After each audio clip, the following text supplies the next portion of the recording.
আমাদের দেশে যেই পরিমাণ গরু, ছাগল, মহিষ এবং ভেড়া উৎপাদিত হয়েছে, সারা বছর এই কোরবানি করার পরেও আগামী বছরের জন্য লালন পালন করার মতো গরু, ছাগল, ভেড়াও অনেক থাকবে।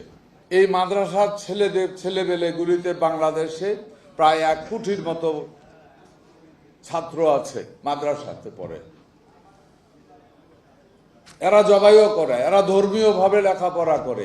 এদেরকে যদি ট্রেনিং দেওয়ানো হয়, দুইটা, এক, চামড়াটা আপনারা পেয়ে গেলেন আপনাদের মাদ্রাসায়, আমরা লবণ দিয়ে দিলাম, ওই চামড়াটা প্রপারলি আপনারা প্রিজার্ভ করতে পারলেন, ন্যায্য মূল্য পাবেন, দেশে ফরেন কারেন্সি আর্নিংটাও ঠিক হইলো, আপনার মাদ্রাসারও কয়েক লক্ষ টাকা আর্ন হইল। প্লাস আপনাদের যে ছেলেবেলেরা আছে, এটা তো ভালো কাজ, এটা তো লজ্জার কিছু নাই। আপনি যদি তাদেরকে ট্রেনিং দেওয়া হয়, 1 বছর হয়তো একটু নাড়াচাড়া হবে ছুরি, দ্বিতীয় বছর হাত পাকা হয়ে যাব। যদি করে ওই লোকগুলি, ওই যাদের কোরবান দেওয়া হয়েছে তার কাছ থেকে হয়তো 5-10 হাজার টাকা এক্সট্রা একটা বকশিস পেয়ে গেলেন।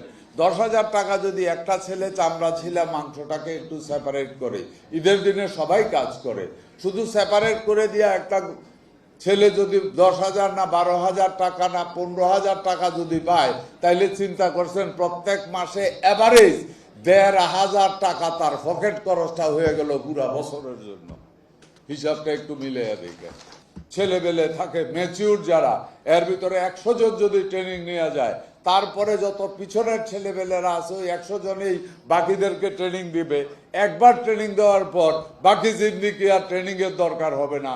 অটোমেটিক্যালি চামড়ার কোয়ালিটি ভালো হবে, ছেলেবেলেরা ভালো পয়সা পাবে, যারা কোরবান দেয় তারা হ্যাপি থাকবে যে না ঠিক আছে।